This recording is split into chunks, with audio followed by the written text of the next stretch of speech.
Good afternoon. I'm Dara Berger, your host of the Every Choice Counts podcast. And for those of you who don't know me, I'm the author of the book, How to Prevent Autism, documentary filmmaker, passionate health advocate, and mother to 2 children, one of whom developed autism immediately after a vaccine reaction at 18 months. Now, today's show is part 2 of a 2-part series we are doing on vaccine injury. In today's show, we are going to explore processing the guilt and moving towards acceptance with author Ted Kuntz, who is a father, medical choice activist, author, and educator. Kuntz's journey to examine the claims of the vaccine industry began after his son Joshua was neurologically injured by the DPT shot in 1984. Ted Kuntz is the author of books including Dare to Question, Peace Begins with Me, How Can I Wake Up When I Don't Know I'm Asleep? Kuntz is a member of the board of directors of Vaccine Choice Canada and Health Action Network Society. Kuntz's son Joshua passed away in February 2017 after a life of uncontrolled seizures and diminished capacity due to vaccine-induced neurological injury. So let's welcome Ted. Ted, thank you so much for being here. I'm very excited to hear everything that you have to say. Thank you for inviting me. And I also just want to acknowledge the work that you're doing of raising awareness for parents. And I know you've been on your own journey with your children. And we're fellow warriors on this path of trying to help other parents just to understand what this is all about. Absolutely. And as I said with your first book that we talked about, Dare to Question One Parent to Another, I got so much out of this book. I mean, I knew this was an important series to do, especially part 2, because there's a lot of vaccine injured people. I speak with them on Facebook or at events. And one thing we all have in common is, vaccine injury isn't one day. It goes on for years, depending on the severity of the injury. And in my case with my son, he's recovered so much, but he still deals with a lot on a daily basis. And so you're reminded every day, you're reminded of that fateful decision that I made 12, 13 years ago. And there's guilt associated with it. Sometimes your life gets arrested. You're not moving forward, enjoying life, having fun, and all of that. And so your book was, for me on a personal level, was just so many wonderful reminders in there. A lot of the stuff I do, and I was so happy to be able to check things off. I do that. So we're going to talk about, so I'd like to go back first. And for people who don't know you, who didn't watch part 1, Ted is going to explain how you can give a brief description of what happened to Josh so that people who are watching now know. And then let's talk about, your feelings of feeling like a fraud, and how difficult life was to live. So tell us about what happened to Josh. Sure. So Josh was born in July of 1984, and he was born healthy, scored 9 on the APGAR scale. All the life indications was that he was healthy. Brought him home. He was a very content baby, very much enjoying him, breastfed. We felt very blessed. At 5 months of age, his mom and I agreed, and I use that term loosely because we really didn't do our homework, but we agreed to have him vaccinated with his first vaccine shot. And at that time, the schedule was the DPT was the first shot for him to receive. He was actually about a month delayed in getting it. He should have got it at 4 months of age, according to the schedule. And Josh reacted to that vaccine. He became agitated by it. He was irritable, not content, not sleeping well. So this baby that we had that, the day before the doctor's visit, who was very content and happy and healthy, changed, the next day. And what I say is the baby that we took into the doctor's office is not the same baby that we took home from the doctor's office. We had a different baby. And his agitation increased. We actually took him to the doctor twice in the next 2 weeks saying there's something wrong. He's not the same baby. He's irritable. He's agitated. He's not feeding properly. And we were simply dismissed. This is normal. We're being too emotional, irrational parents. But 21 days after that vaccine shot, Josh had his first grand mal seizure. And I have to admit that actually I didn't even know that he was having a seizure. I didn't know what it was. He was in his crib and he was vibrating and he was locked. His eyes were locked and he started to turn blue because he wasn't breathing properly. And, we panicked. We called the ambulance. We rushed him to the hospital, and it was there that they had said it was a seizure. And, they prescribed some medication. And I mentioned that he just had a vaccine shot. Could it be that? No. Vaccines are safe and effective. It would have nothing to do with that. But 1 month later, he had his second grand mal seizure, and that was the one that really took the wind out of me. I remember just panicking when the second one happened because I knew what it was, and I knew this meant that something was terribly wrong with my son. And I remember actually collapsing on the bed, and I couldn't catch my breath because I was so afraid about what was going to happen to Josh. At that point in his life, he was seizing about once every 30 days, once a month, and each seizure was 15 to 20 minutes long. For some reason, I suspect it may be because of the second vaccine that he received, a diphtheria and tetanus shot about age 3, the seizures began to increase in frequency, and by the time he was 4, he was seizing 12 to 15 times a day. And each seizure was 15 to 20 minutes long. And, that what it was is I was literally holding my breath the whole time because when he would seize, you're waiting for the seizure to stop, feeling absolutely powerless to stop it. The doctors had warned us that any one of the seizures has the possibility of killing him. And so his mom and I lived with this terror 12 to 15 times a day that our son would die in front of our eyes. So it was absolutely excruciating.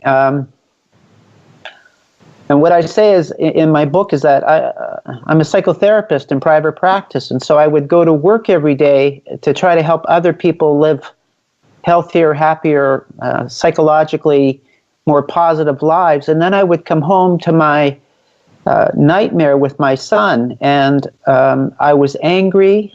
I was resentful. I was in this chronic state of fear.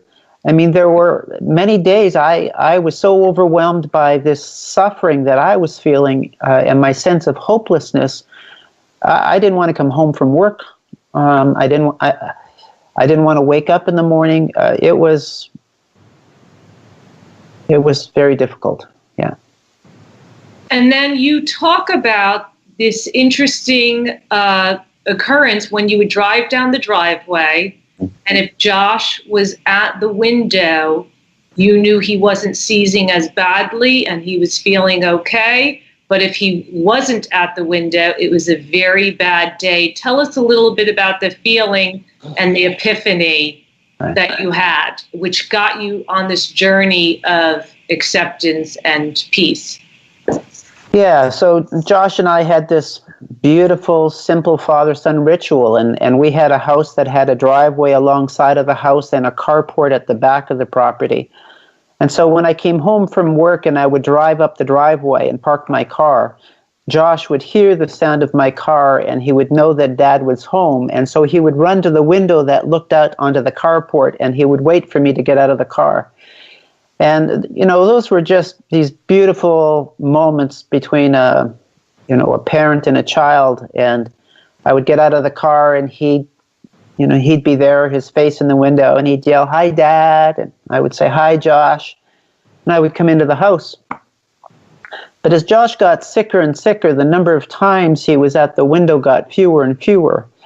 And so what I began to notice is that as I would drive up that driveway, that I would just have this angst in my gut, like, would Josh be at the window today, or would the window be empty? Because when the window was empty, that was an indication that he was having a difficult day, that he was having more seizures. Some days when, I came in the house, our bags would already be packed at the door. My wife would say, "We need to go to the hospital." Sometimes she wasn't even there. She was already on her way to the hospital in the ambulance, and there would be a note, or, this is before cell phones and all those kinds of things. So go to the hospital, I'm already there. Driving up that driveway and looking to see whether Josh was there was this, little indicator about how his day was. And so that was just part of our little ritual that we had. And as his condition worsened, my anxiety increased, my sense of fear increased. But this particular day was really, I look back at it as the day that changed my life, actually. I drove up the driveway, I got out of the car, and I looked to the window, and Josh was in the window, and I can actually still have that memory of him being in the window, and he was very happy. He had a grin from ear to ear. His nose was flat against the glass, and he yelled, "Hi, Dad." I said, "Hi, Josh." But I was so grateful that he was there that day, that he was well enough to greet me, that I just stood there, and it's like I wanted to soak in every bit of this welcome that he was offering me. And something happened that I can't explain. I can just describe what happened. As I was looking at him, I heard a voice, and it was as if the voice was spoken out loud. And what I heard was a question, and the question was, when your son looks through the glass at you, what does he see? And the question took me kind of by surprise, and I thought, well, what does he see? And then the answer that just immediately came into my consciousness was, he sees a father who's angry. He sees a father who's afraid. He sees a father who's in resentment. But probably the answer that caused the most suffering for me was, I realized that he sees a father who's rejecting his own son. Because the truth was, I didn't want this disabled son. I wanted the son that was there before the injury, the son that was healthy. And it was like that was the son I was desperately holding on to. And I kept trying to change this son back into that son. And there was this epiphany, I guess is the word, that I needed to fall in love with the son that I have, not the son I don't have. And so I remember making a promise to Josh that day, and the promise was, Josh, I'm going to figure out how to make peace with this. I'm going to fall in love with the son I have. I'm going to work to reclaim my joy and my happiness, even though I have a son with an uncontrolled seizure disorder. And so it was a very deliberate, conscious intention to claim some joy or some peace in spite of the fact that I had a son with a very challenging medical condition. And what I realized is that I had, one of my beliefs was that I couldn't be happy until my son stopped seizing. And that story kept me in a chronic state of suffering, because Josh seized his whole life. He seized all 32 years of his life.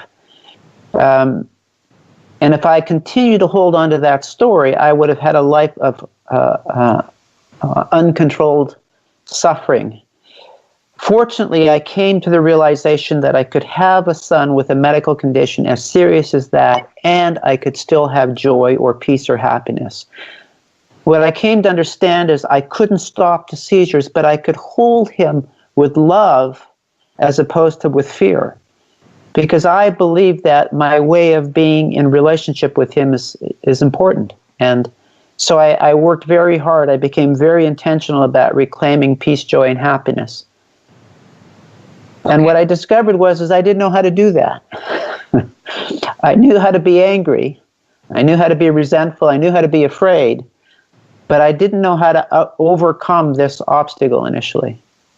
So, Ted, let's talk a little bit. You have so many interesting points in the book, but you really dive into things when you talk about feeding the negative or the positive wolf.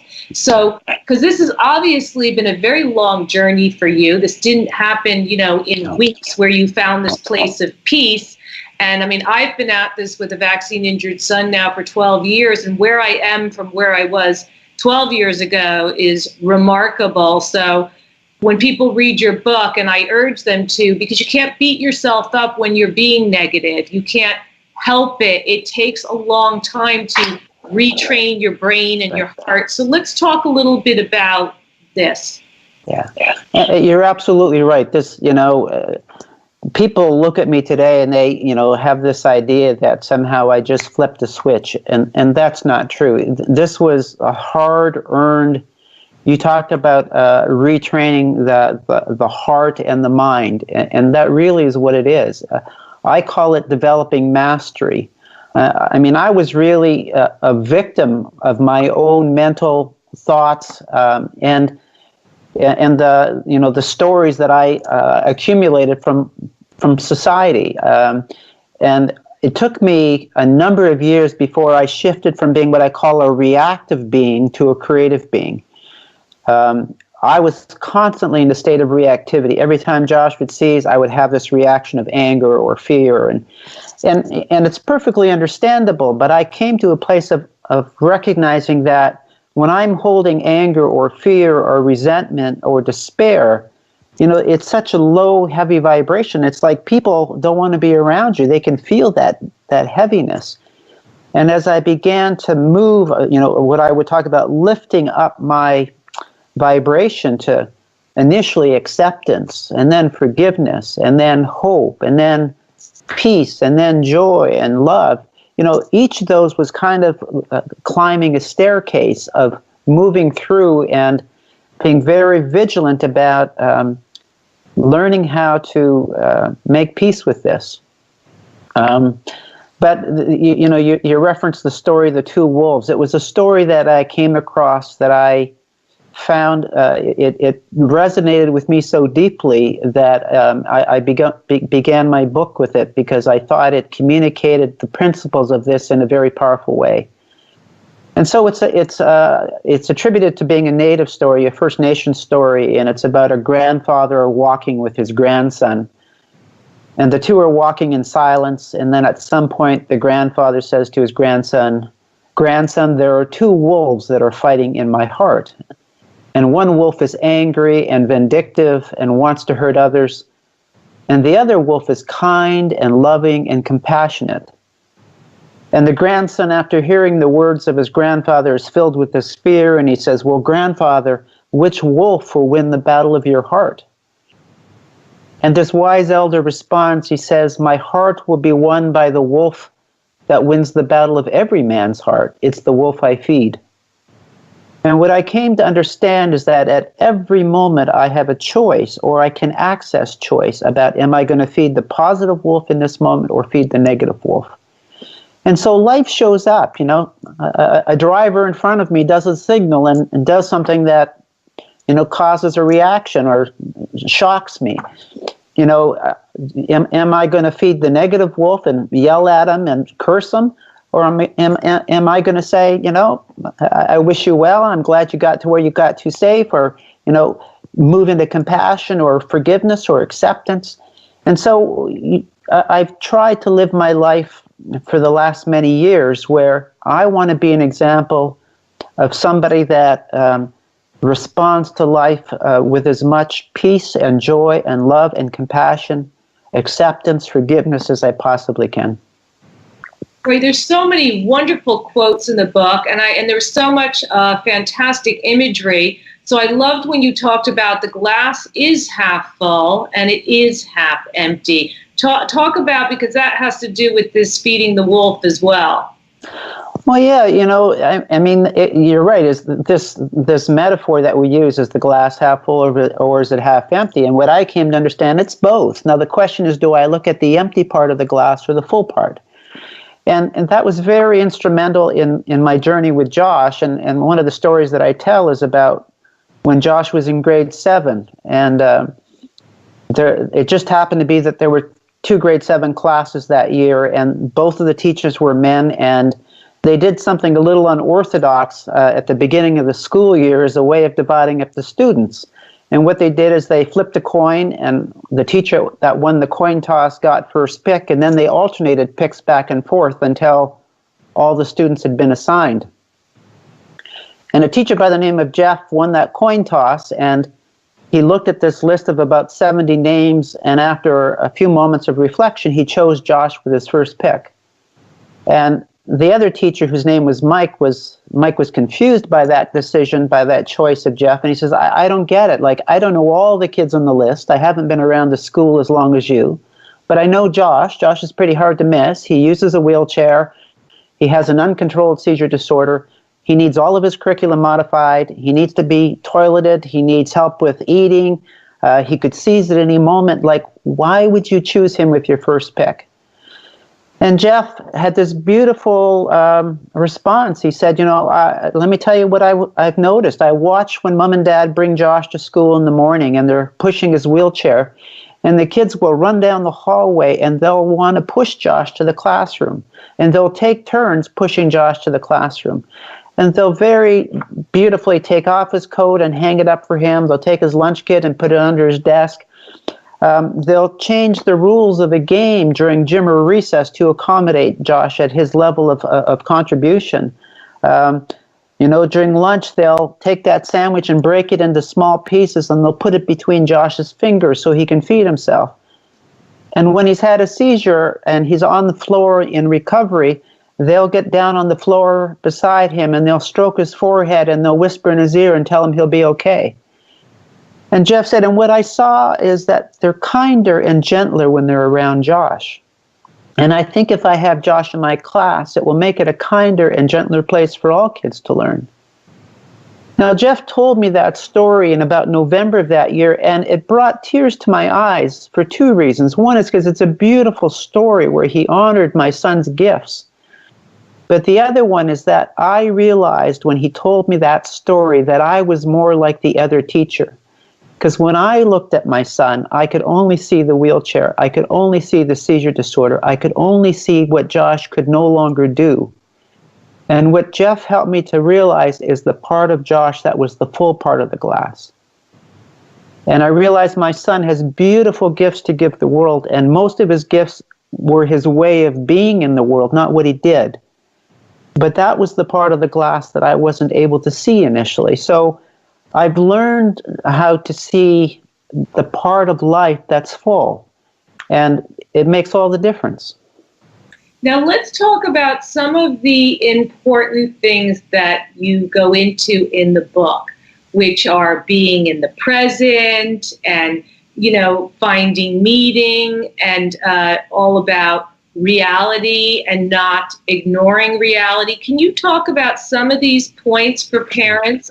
Because to do the book justice, people are definitely going to have to read this book. And again, I urge them to, because you lay out everything, you give tools. It's almost like a step-by-step of what to do next on this journey to peace. But if you could give parents some of these things that you talk about. Yeah, what I did is that I really experimented with life. And, my goal, as I said, was I wanted to live with more peace, joy, and happiness. And so I would, at the end of my day, I would really do an inventory and say, so how did you do today, Ted? Where did you give away your joy today? Where did you give away your peace? Where did you give away your happiness? What might you do different tomorrow so that you hold on to it a little bit longer? And at the same time, I was reading, I was inviting conversation, I would dialogue with people that I thought were living life a little more effectively than I, try to figure out how to manage this life that I had been given. And one of the beautiful tools that I was given was from Eckhart Tolle, who wrote the book, The Power of Now. And Eckhart is in my community, and I had the good fortune to sit with him very early in his teaching. And I still remember that conversation. There was about 10 of us in the room, and he looked at all of us and he said, "Where do you live?" And then he said, "I'm not interested in which community you live in. I want to know whether you live in the past, the present, or the future." And nobody had ever asked me that question before, and it kind of took me by surprise. And when I thought about it, I realized I was never here. I was either in memory, reminiscing about something that had happened in the past, or I was in anticipation about what might happen in the future. But the amount of time that I say my head and my body were in the same place in the same time was really very rare. I was always mentally someplace other than where I was. And what I learned was that when I started to show up just here in this moment, I allowed this to be the fullness of my moment right now, life started to have this richness to it. I discovered that fear is always about living in the future and telling a negative story about the future. I began to notice that, when Josh was actually seizing, and I just held him in this beautiful place of compassion, that even though he was seizing, I could still be in a place of compassion. But if I immediately went in my mind to, well, what happens if this goes on for 10 minutes or 15 minutes or 20 minutes? If I moved into a negative future, now I was filled with fear. And so part of my mastery was beginning to show up present more and more and more. I made a decision that I wanted to be present 80% of my day. There's some value in anticipating the future and making decisions. There's value in reminiscing what's happened in the past. But I wanted to live more of my life by actually being present for it. So it was a very simple tool, but it actually has had profound implications for me. And I love the part of the book where you talk about scheduling time to worry. So by the way, that's one that and I love that you only give yourself 15 minutes from 7 to 7:15. Talk about why you write about that. Like, what's the importance of that? Well, I was a worrier. I grew up in a family of worriers, and so we could always imagine all the bad things that were going to happen. My father actually died when I was 5. My mother was a widow at 29 with 6 children. So I think I was trained because of that life experience to be anxious and to worry. And so when I wanted to spend more time in the present, I was battling this worry demon that I was so good at. And so I realized I wasn't able just to stop having a negative story about the future. I wasn't able to stop my worry. So I said, well, let's contain it. And I don't even know where I got the idea from, but I said, well, let me schedule my worry time and let me become very intentional about it. I selected a very specific chair in my living room, and that was where my worry time would be. And so I made a decision to worry for 15 minutes a day, and for me it was from 7 o'clock at night to 7:15. And so what I witnessed was, in the beginning, I would catch myself worrying, and I would simply say, not now, Ted, I'll take care of that at 7 o'clock, sitting in the red chair in the living room. And to my surprise, my mind kind of said, okay, and it released it for 5, 10, 15, 20 minutes, whatever it is, and then I would notice a worry thought again, and I would very gently say, thank you, but not now, I'll take care of that at 7 o'clock, sitting in the red chair in the living room. And what I noticed was, as I began to embark on this practice, that the worry time became less and less, and the space of quiet in my mind got bigger and bigger and bigger. And then I would sit down at 7 o'clock and I would say, bring it on. I call that my George Bush strategy, because that was his famous line, wasn't it? Bring it on. And what I discovered was that, the worry actually became much more productive. So I'm concerned about this. So what should I do about that? What's the next step I can take with that? Thank you very much. And I discovered that actually 15 minutes of worry was more than enough, because research tells us that most worry is the same thoughts over and over and over again. If you only do it once, you can take care of a lot of worry in 15 minutes. Eventually, I was able to let go of that practice because I wasn't spending time in a negative future any longer. But it was a very helpful transition for me to begin to let go of that negative storytelling. Now, one thing I want to get to is processing the guilt. So many of us parents of vaccine-injured children feel terribly guilty. Why did I do that vaccine? Why didn't I read more? Why didn't I listen to my gut feeling? And there's a very interesting part in your book that addresses mistakes and how there are many languages that don't even translate the word mistake. And you brought up the Aborigines, who their closest translation is, I shot my bow and arrow and it didn't go where I intended it to go. And I love the story about the woman losing her virginity. Right. And that really brings it home. So if you could tell that story of, how you have to look back at the mistake, and it's not really a mistake many times. Right.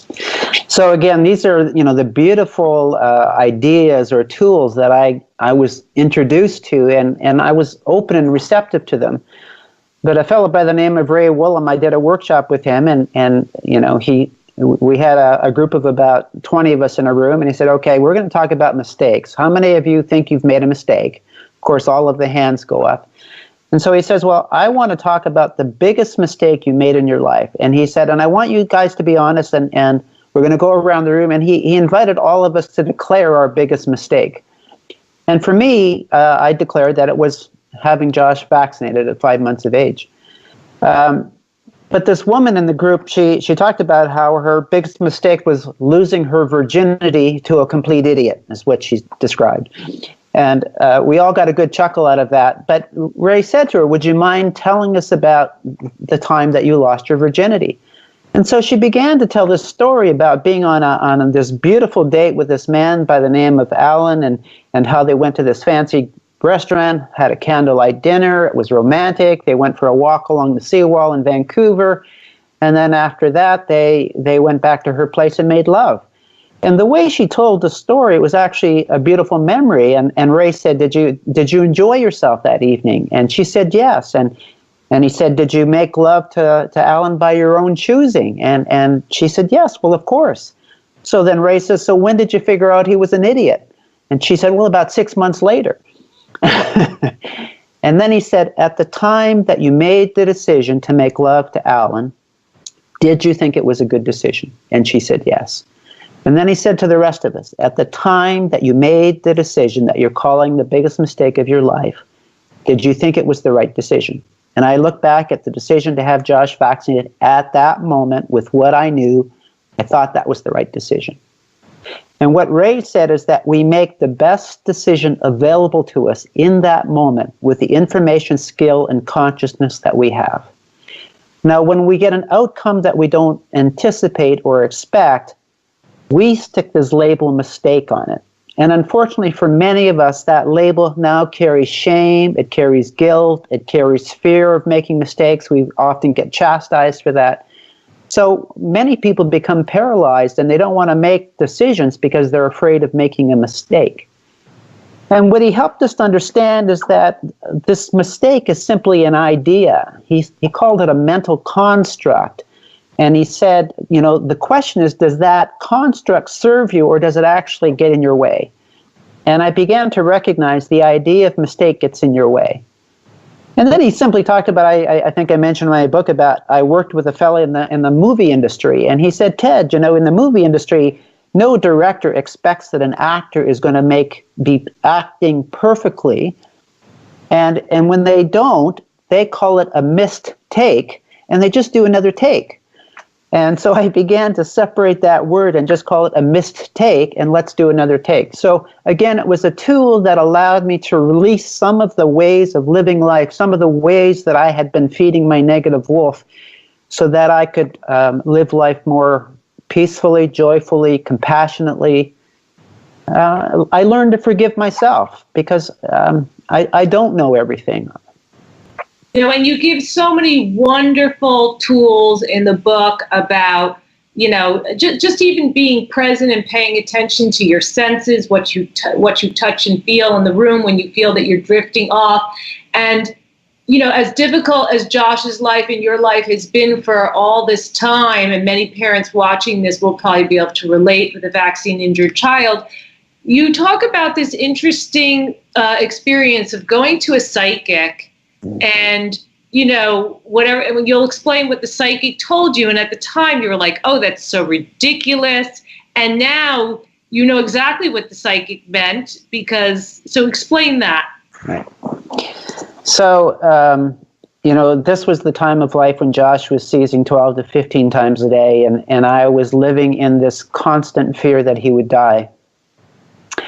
And I was literally drowning with these emotions and these thoughts. And in my desperation, I did something I had never done before, and that was to go see a psychic. And I arrived at this woman's house. She was a very elderly woman, and I sat down in her living room, and she told me that I could come with questions. And I only had one question. And so I sat down, and she said, do you have questions for me? And I said, I have one question. And she said, what is it? And I said, will my son live? And there was this pause as she moved into her state of contemplation that she did. And it felt like the longest 10 seconds of my life. And then she said, "Have no fear. The son will outlive the father as he should." And when I heard those words, this joy just went racing through my heart that Josh would survive this ordeal that he was in. And the second question came to mind, and that was, well, if my son's going to live, what will he be when he grows up? And again, there was this pause, and then she responded with these words. She said, "Your son will be what he already is, and that is a teacher." Now, as you said, when I first heard those words, they didn't make any sense to me. Josh's capacity had been reduced to about the level of a 2-year-old. His language is about 40 words. He was spending most of his time in seizure or post-seizure or sleep. And in my mind, a teacher was somebody who was in front of a classroom and teaching, and it just seemed absolutely inconceivable that Josh would ever get to a level of capacity to reclaim that much ability. And I kind of dismissed it in my mind at the time. And I don't even remember if I asked more questions of the psychic. I just remember being both enthused by this thought that Josh would live and confused by the message that he would be a teacher. But that notion that he would be a teacher really kind of, it was like this little seed that was planted in me, and I kept wondering about it. And then I thought, well, maybe Josh is a teacher. Maybe he's already teaching me something, and maybe I just have to be a better student. And that notion actually is what came to me just before the incident of me looking at Josh through the glass. And so what I say was that experience that I had with Josh at the window was his first teaching to me. It's so interesting because when you told that story just now, even though I've already read it once in your book, all I can think about is that Josh's lessons are going to go on for a long time, long after you and I are physically not here. So that's how I look at it, is him outliving you, me, just as my son's story is in a book and these podcasts, his teachings will go on for a long time. So there's a lot of other amazing things. We don't have time to go through all of them, but I'm just like amazed at all the tools you put in the book. You give people exercises. You write down some very wonderful books. I have a list of them that I want to go read. And the quotes are amazing. They're everywhere from, Nelson Mandela and all kinds of people. And it's just such an inspiring book. Your work has been so inspiring here. And I thank you so much for sharing this with us. And I can only hope that it's going to be helpful to parents. And again, I just want to say, don't expect that these changes can happen overnight. It's a journey, but the tools in this book are definitely going to help parents start on that journey. Thank you so much for being here, Ted. I really appreciate everything you've shared. I'm very grateful to you, and thank you for the opportunity to have this conversation with you. Great, and thank you for watching the Every Choice Counts podcast.